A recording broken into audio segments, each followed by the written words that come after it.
Allow model volume of cylinder model. इसको जिस तरह से आपने उसके पीसेस ज्वाइन किए थे सिलेंडर इसके ज्वाइन करने के बाद ये 3 डायमेंशनल है, वो 2 डायमेंशनल है, वो एरिया का आंसर मिलेगा। नेक्स्ट हमारे हैं क्यूब्स, क्योंकि हमारा सेकंड सेक्शन बेसिकली इस पर्पस के लिए है कि हम इसको लो कॉस्ट मटेरियल के साथ आइटम्स को किस तरह से बनाना है, इसलिए मैं थोड़ा सा समराइज करूंगा इसको कि हमारे पास क्यूब्स हैं, डिफरेंट टाइप्स के क्यूब्स किट में अवेलेबल हैं। उसमें हम एक्टिविटी ये करवाते हैं कि हम उसका वॉल्यूम क्यूब्स का एक्सप्लेन करने के लिए बल्कि हम स्टार्ट करते हैं। सपोज हम 1 क्लास के बच्चे को अगर पढ़ा रहे हैं तो 1 की बुक आप पढ़ेंगे तो आप उसमें उसके जस्ट ये बताएंगे कि इसके एक क्यूब के वर्टिसेस कितने होते हैं। तो बच्चे को बाकायदा बजाय इसके कि वो बुक से 3 डायमेंशनल जितने भी ऑब्जेक्ट्स हैं उनकी जो स्नैप्स अगर आप लेंगे तो वो उस तरह से बच्चे को नहीं एक्सप्लेन कर पाती। बहुत सारी जगहों पे बहुत अच्छी अच्छी डायग्राम्स भी बनी है, लेकिन उसके बावजूद भी जो फिजिकल चीज की जो वैल्यू है कि बच्चा ये काउंट करता है कि इसके 1 2 3 4 5 6 7 8 इसके वर्टिसेस, ठीक है। एजेस कितनी है? 8 एजेस हैं, 1 2 3 4 इस 5 6 7 8 मतलब 12 एजेस है, 12 एजेस हैं, 8 वर्टिसेस हैं और फिर 6 फेसेस हैं। तब उनको आप जब फेसेस बताते हैं कि 1 2 3 4 फेसेस हो गई और 2 और टॉप पे और बॉटम पे हो गई, 6 फेसेस है। इसके बाद फिर आप जब ये बता लेते हैं अगली क्लासेस में आप इसका सरफेस एरिया बता लेते हैं क्यूब का। फिर क्यूब का सरफेस एरिया बताने के लिए आपको ये बात बतानी होती है कि आप 6 फेसेस का सरफेस एरिया हमें निकालना है। फिर आप साथ ये भी बात एक्सप्लेन कर देते हैं कि एक बात याद है कि इसमें लेंथ विड्थ और हाइट तीनों इक्वल होती हैं, सो इसके हर फेस का एरिया इक्वल होगा। इसके साथ किट के अंदर एक चीज और भी है जिससे मैं आपको फैमिलियर करना चाहूंगा,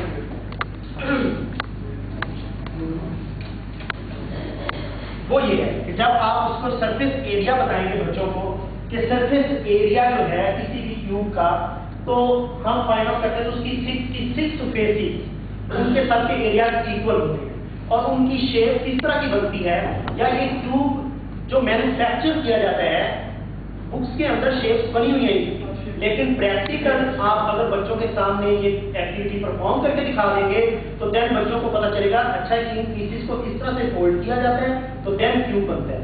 ये एक्टिविटी है, इसके अंदर एक क्यूब है, उस क्यूब के ऊपर इस क्यूब का स्ट्रक्चर इसके ऊपर प्लेस किया हुआ है कि आप ये देखें सब फेसेस, ये देखें चारों फेसेस हो गई, ये वाली चारों फेसेस हो गई, ये जो इसके ऊपर वाली सर्किट है ये बॉटम पर। तो इस तरह से ये आप क्यूब की फेसेस का बता देते हैं सेकंड स्टेप में कि इस तरह से ये बेसिक स्ट्रक्चर है जो क्यूब की फेसेस है। अब जब बच्चे को ये बताना होगा कि इसकी हर फेस जो है वो इक्वल एरिया की होती है, इक्वल एरिया की होती है, तो आप इसका फॉर्मूला बताना कि 6 फेसेस हैं, ईच फेस का एरिया सबका इक्वल है, that is 6 multiplied by area of one face, area of one face. Because इसमें लेंथ विड्थ हाइट सब इक्वल होती हैं तो हम क्या कहते हैं 6l², यानी लेंथ इंटू लेंथ एक फेस का एरिया इंटू 6, तो ये बताना इजी हो जाएगा। फिर आगे चलते जाएंगे तो आप फिर वॉल्यूम एक्सप्लेन करेंगे जब 8th क्लास में आगे, तो आप क्यूब का वॉल्यूम एक्सप्लेन करते वक्त उनको फॉर्मूला बताएंगे कि बेस एरिया इंटू हाइट होता है, बेस एरिया इंटू हाइट, तो देन आप बता देंगे ये क्यूब है, क्यूब का ये बेस एरिया है, ये हाइट है। जब क्यूबॉइड्स वगैरह में जो जिसमें लेंथ विड्थ और हाइट डिफरेंट होती है उनकी ये शेप्स बनती है। इसके अंदर इनके भी इसी तरह के जो स्ट्रक्चर है जिससे क्यूब फॉर्म होता है वो भी अवेलेबल है, तो इनके भी इसी तरह से आप बता देंगे कि ये इतने इसके वर्टिसेस हैं, इसमें लेंथ विड्थ और हाइट में से कोई एक जो है वो मिल सकता है। इस तरह से हम डिफरेंट क्लासेस में आगे एक्सप्लेन करते जाएंगे। और फिर वॉल्यूम ऑफ क्यूब जब आप जूनियर क्लासेस में एक्सप्लेन करते हैं तो उसके लिए एक ये ट्रांसपेरेंट क्यूब है। अब इसका वॉल्यूम कितना है, इसके साथ एक एक्टिविटी है कि ये 1 सेंटीमीटर क्यूब, ये तो सिंगल कलर में है, लेकिन आपको जो अब इस वक्त की है उसमें 5 डिफरेंट कलर्स में मिलेंगे। जब आप उसको इस तरह से प्लेस करेंगे तो क्योंकि ये एक जो पीस है एक वो है, ये एक पीस में ना ये एक पीस ये है 1 सेंटीमीटर, इसका वॉल्यूम कितना हुआ तो 1 क्यूबिक सेंटीमीटर। इसका वॉल्यूम कितना हुआ 1 क्यूबिक सेंटीमीटर इसका वॉल्यूम हो गया। अगर इसका 1 क्यूबिक सेंटीमीटर वॉल्यूम है तो ये जितने इसके अंदर आ जाएंगे उतना इस क्यूब का वॉल्यूम। तो जब आप इसको फिल करते हैं तो ये 5 डिफरेंट कलर्स में होते हैं। कहीं 2 कलर एक साथ भी आ जाते हैं। जब आप इसको फिल करेंगे तो कोई बात नहीं, बच्चे को इतना सा डिफरेंशिएट करने आता है। वो बच्चा जब इधर से काउंट करेगा कि ये कितने कलर्स बन एडजस्ट होंगे।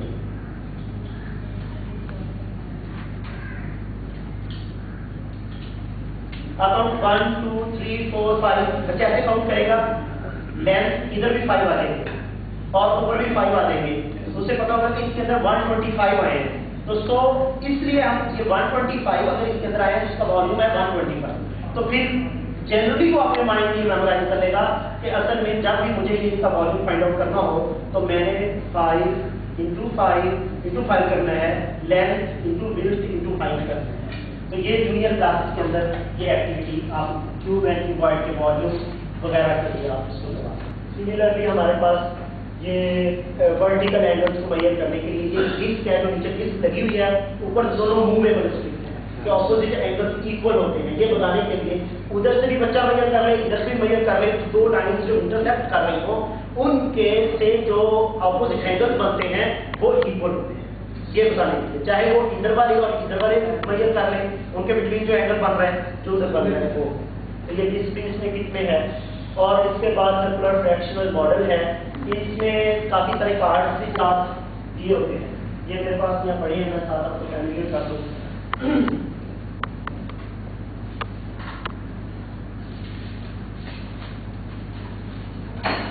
ये डिफरेंट कार्ड हैं जो इसके साथ सर्कुलर फ्रैक्शनल मॉडल के साथ मिलते हैं।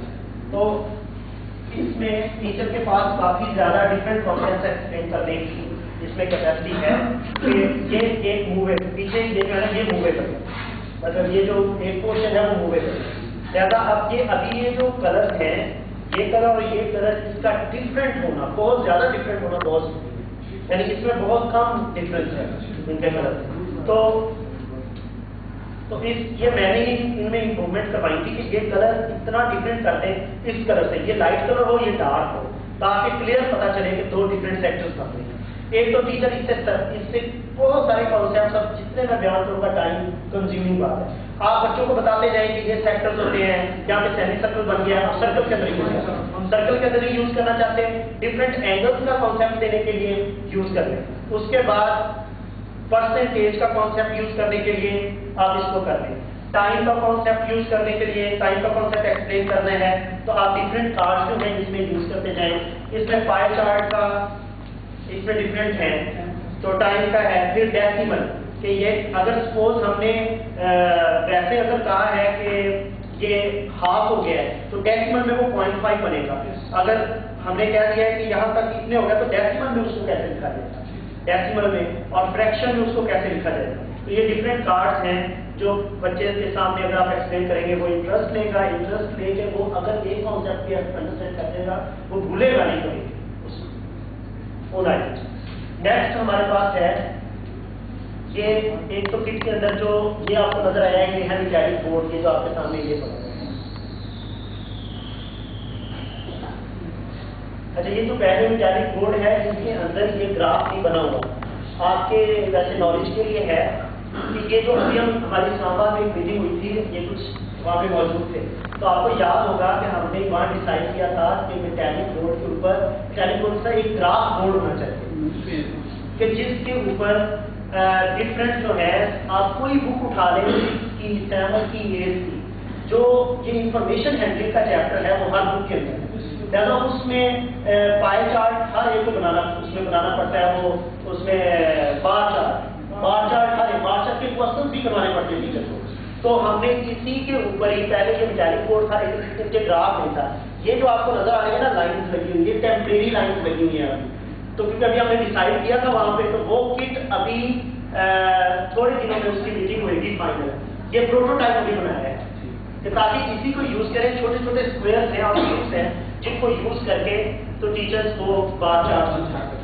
तो अभी जब नेक्स्ट टाइम ये जो होगी, ये जो प्रिंटिंग है ये तो अभी जस्ट पेंसिल से हुई है, बाद में बाकायदा इसकी प्रिंटिंग हुई होगी इसके ऊपर। तो टीचर के लिए एक और भी इसमें ये होगा कि अगर सपोज वो ग्राफ एक्सप्लेन करना चाहता है, कोई भी ग्राफ का क्वेश्चन, तो इसके ऊपर जब बनी होगी, और ये जो होते हैं ये तो इरेजेबल मार्कर्स है ना, इरेजेबल मार्कर यूज करके वो जो भी ग्राफ बनाना चाहे बना दे। क्या ग्राफ पेपर बोर्ड के ऊपर वो रख सकते हैं, प्लेस कर सकते हैं? क्या वो विजिबल है? नहीं। अगर इसकी हेल्प से अगर कोई भी ग्राफ से रिलेटेड क्वेश्चन होगा तो वो इस मेटालिक बोर्ड से वो सॉल्व कर सकते हैं। जब ये जो दो लेंस है मैं जस्ट आपको बताता हूँ, ये यहाँ पे ये डायग्राम भी इसकी स्नैप भी मैटर में तीन नजर आ। तो ये जो दोनों लेंस हैं जब इनको इसके ऊपर प्लेस करते हैं तो इसके दरमियान गैप जाएगा, गैप जाएगा। लिहाजा हमने कहा कि दो साइड की लेंथ इस थर्ड से अगर कम होगी तो ट्रायंगल कभी भी फॉर्म नहीं हो सकती। इन दोनों को जब इसके ऊपर लेके आते हैं तो ये ओवरलैप हो जाता है। इसका मतलब है थर्ड से दो की जो लेंथ है वो थर्ड से ज्यादा है। जब भी दो साइड की लेंथ का कम करें और वो थर्ड से ग्रेटर हो जाए तो देन ट्रायंगल फॉर्म हो सकती है, अदरवाइज ट्रायंगल फॉर्म नहीं हो सकती। ये उसका फिजिकल प्रूफ के लिए है। इस तरह की जो अबैकस है ये भी जूनियर क्लासेस में यूज होते हैं। अबैकस है, प्लास्टिक पॉइंट्स है, ये छोटी क्लासेस के अंदर 3 क्लास में है या 2 क्लास में है। एक कॉन्सेप्ट है क्रस्टी के बारे में पढ़ाते हैं, क्रस्टी के बारे में। उसमें ये प्लास्टिक पॉइंट्स होते हैं और जो करेंसी नोट है, ये फेक करेंसी जो नोट होते हैं वो किट के अंदर डाले हुए हैं ताकि टीचर बच्चों को पकड़ा भी दे। ठीक है, बच्चे देख रहे हैं चाहे वो साफ है, जैसे ओरिजिनल नोट तो टीचर देगा, पढ़ाते हुए पास ऐसे दिखाएगा और पॉकेट में डालेगा, ऐसे ही है ना। तो इसलिए बच्चों को फैसिलिटेट करवाने के लिए जो जिस टॉपिक के लिए ये यूज होते हैं, जब वो टॉपिक आप पढ़ाएं उस वक्त ये वाले करेंसी नोट उठाएं। 2-2, 4-4 बच्चे जो इकट्ठे बैठे हुए उनमें एक करेंसी नोट या हर तरह का एक उनको दे दें ताकि वो फैसिलिटेट खुश भी हो जाएंगे। ठीक है, इसमें बेस 5, बेस 10 मॉडल ये भी जूनियर क्लासेस के लिए है। जब आप टाइम पढ़ाते हैं, टाइम के बारे में, तो ये जरूरत होती है टीचर की कि वो टीचर बच्चों को जब टाइम बता रहा है कि जब ये टाइम हो तो 12 o'clock है, जब ये टाइम हो तो 2:30 है, 2:15 में है, 1:45 में है। तो जो बुक के ऊपर बनी हुई है, बिल्कुल टाइम की तस्वीर बनी हुई, तो टीचर सिर्फ वही एक्सप्लेन कर सकता है, अपनी मर्जी से रोटेट करके कुछ नहीं बता सकता। सपोज अगर हम इसको नहीं यूज करते, अगर इसको यूज नहीं करते, इसके बुक के ऊपर चंद एक बने हुए हैं टाइम, वो टीचर वो तो बता देगा। ठीक है, बाकी बताने के लिए कुछ चेंज करके अपने पास से जो टीचर की अपनी एबिलिटीज है वो बच्चों तक ट्रांसफर करने के लिए वो इस मॉडल को पकड़ेगा, उसके ऊपर वो उसको यूज करके तो वो बताएगा कि ये टाइम बताएंगे क्या होगा। या ये जो छोटे छोटे क्लॉक हैं ये बच्चों को दे दिए जाते हैं कि बच्चों से बोर्ड पे लिख दिया जाता है कि आप सपोज पहले इसमें भी 2 तरह के टाइम उसमें पढ़ाए जाते हैं, 12 आवर क्लॉक, 24 आवर क्लॉक। अगर वो 12 आवर क्लॉक पहले डिस्कस कर रहे हैं, वो बच्चों से कहता है कि आप 2:45 बोर्ड पे लिख देता है, 2:45 या 2:35 बताएं उस पर कैसे बनेगा। तो ये जो छोटे क्लॉक्स है ना, बच्चे इसके ऊपर 2:35 बना के तो बस पैटर्न अपना हैंड में इस तरह दिखा दें। तो टीचर के लिए देखना भी कोई मुश्किल नहीं, वो ऐसे देखेगा किस बच्चे ने सही बनाया है, किस ने रॉन्ग। तो सर इसमें भी दी थी, ठीक है, क्योंकि इसमें जो क्लॉक आपने सेंड किया था ना, उसमें वो पीछे एक पिन लगी हुई थी, उसको ऐसे मूव करना पड़ता था ना, तो वो मूव होती थी, ऐसे टोटली वाइट होती थी, जैसे उसको मूव करते वो ग्रीन होना शुरू हो जाता। तो उसमें टाइम का कॉन्सेप्ट था, लेकिन वहाँ पर जो यानी फॉर एग्जाम्पल बड़ी सुई जो थी वो स्टिक एक ही जगह पर रहती थी, उसमें वो सिर्फ छोटी मूव होती थी, तो वो एक प्रॉब्लम थी उसमें। अगर वो आपके पास मॉडल होता तो फिर मैं आपको थोड़ा अब ये जो आपका ये जो है ना मॉडल, इसमें मतलब ये एक नई हमारे जो इंजीनियर साहब उन्होंने नई ऐड कर दिया है। तो वो पीछे से अगर सपोज आप 1 o'clock करना चाहते हैं ना, तो आप घुमाएंगे पीछे सुई को 1 बजे पे लेके जाएंगे ना, 1 पे तो बड़ी सी ऑटोमेटिकली 12 पे जाएगी। वो उन्होंने पीछे 2 डिफरेंट तरह के वो लगा दिया था कि वो उसी के अकॉर्डिंग मूव करेगी, बड़ी जो लीड है वो ऑटोमेटिकली मूव करेगी। तो ये भी छोटी क्लासेस के लिए पहले ये था, क्योंकि इसके अंदर अकायदा हाजी सैकड़ा हज़ार के लिहाज से वो प्लेस चाहिए, फिर अब ये भी बन रहा है। इस तरह से ये ट्रेपीजियम मॉडल भी है, उसका एरिया ऑफ ट्रेपीजियम फाइंड करके जाने के लिए ये पैरेलल लाइंस मॉडल है कि जो पैरेलल लाइंस को अगर आप मूव करें तो ये बताने के लिए ऑपोजिट एंगल्स इक्वल कैसे होते हैं, कि ऑपोजिट एंगल्स हम कहते हैं पैरेललोग्राम इक्वल होते हैं। तो वो जैसे अगर आप दोनों तरफ इस तरह से रखेंगे तो दोनों 90-90 होंगे, ऐसे मूव करेंगे तो इक्वल रेशियो के साथ मूव होंगे। ये चीज के अंदर एक जो है वो ज्योमेट्री बॉक्स है जो डेमोन्स्ट्रेशन टाइप है। अगर सपोज टीचर ने जो ज्योमेट्रिकल शेप्स है कि परपेंडिकुलर लाइंस कैसे लगाएंगे, अगर ये बताना है तो वो छोटी वाली जो कंपास है उससे तो वो नहीं बता सकेगा, या वो अगर सपोज ने बताना है 60 डिग्री का एंगल कैसे बनाना है तो वो छोटी कंपास तो विजिबल नहीं होती बच्चों के लिए। तो ये चीज जो है डेमोन्स्ट्रेशन टाइप जो ज्योमेट्री बॉक्स है ये टीचर को एक दे दिया जाता है टीम में ताकि उसको बच्चों को अच्छा वैसे इसको यूज करने में थोड़ी सी टीचर को प्रॉब्लम होती है, लेकिन एक बात ये देखते रहे कि हमने बच्चे को मेथड एक्सप्लेन करना है, अपने बच्चे को मेथड एक्सप्लेन करना है कि 60 डिग्री का एंगल बनाना कैसे, परपेंडिकुलर लाइन लगानी कैसे। बस परपेंडिकुलर लाइन लगानी है हम एक स्केल से इस तरह से लाइन लगा लेंगे, फिर हम कहते हैं कंपास को हाफ से ज्यादा ओपन करें, कंपास को हाफ से ज्यादा ओपन करें। तो आपने वो कंपास सिर्फ बच्चे को नहीं बताना है कि यहाँ हाफ है, हाफ से ज्यादा ओपन हो, ऊपर भी एक आर्क लगा दें, नीचे भी आर्क लगा दें, सिर्फ इधर रखें, इधर भी आर्क लगा दें, इधर भी आर्क लगा दें। जिस तरह से आप परपेंडिकुलर जो इसका इस जॉइंट लाइन को इस लाइन को जॉइंट करें। तो इस दौरान जो आपने एक्टिविटी कंपास से करनी है वो जस्ट डेमोन्स्ट्रेशन के लिए है। वैसे इसको यूज करने में थोड़ी सी टीचर को प्रॉब्लम आती है कि वो उस तरह से प्रॉपर लाइन लगती है, लेकिन मेथड बहुत अच्छा एक्सप्लेन होता है। लेकिन अगर थोड़ा सा मेहनत से यूज की जाए तो कोई बताना चाहे या किसी के नॉलेज में हो तो इसको आप इस तरह से इस मॉडल को जो सॉल्व है आपका वो ये हमारे पास 8 सेक्टर्स हैं और ऊपर के देखिए ये 7 हैं और ये 8 हाफ इधर है और हाफ इधर है।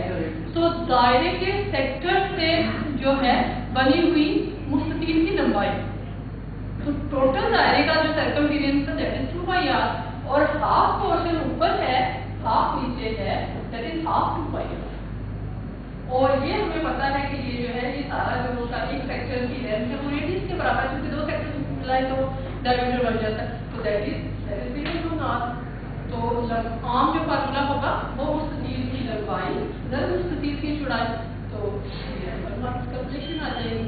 हाफ जो है वो दायरे के सेक्टर से बनी, यानी कि चूंकि ये 8 ऊपर है और 8 सेक्टर नीचे है इसलिए उसको हाफ 2πr।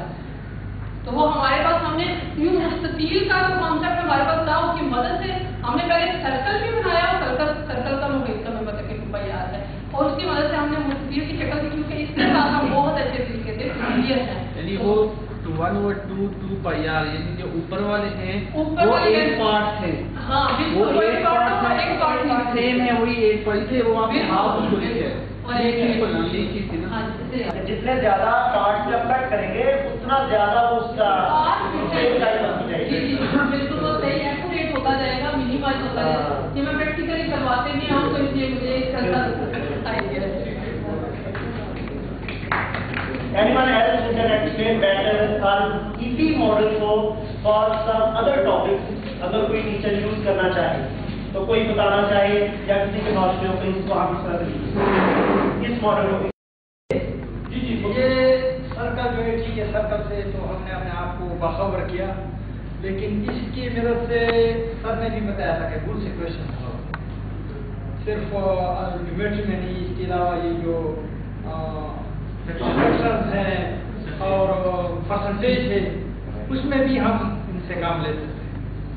परसेंटेज में हम किस तरह काम इनसे लेंगे, हम कहते हैं कि फर्ज करें तो रुपए है, तनख्वाह है 20,000 रुपये तनख्वाह है। नहीं वो वही ये इस्तेमाल बताता हूँ कि परसेंटेज में किस तरह इस्तेमाल करेंगे।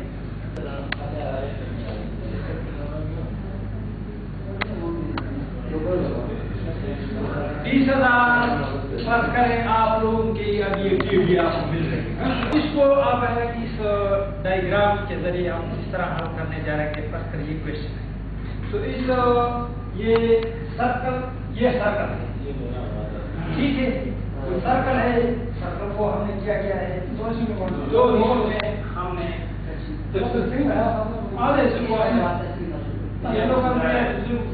इस सर्कल में दो ही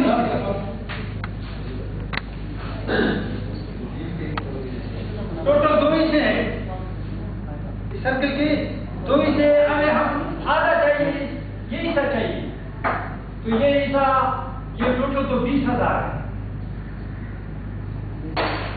तो इसको ज़रब देंगे 20 से, तो 10,000 आएगा। तो ये 10,000 बचा दिया आपने। मेरा मकसद ये था कि उसको अगर 4 हिस्से हैं तो 4 हिस्सों में एक हिस्सा बनाना है, एक हिस्सा किसी को देना है, तो फिर वो सर्कल में ये 4 हिस्से हो जाएंगे। इस तरह ये 4 हिस्से हैं, ये एक हिस्सा लेते हैं, टोटल इसमें नहीं 4 में 3 लेते हैं, फिर उनको मल्टीप्लाई करते हैं, जो वैल्यू होता है जो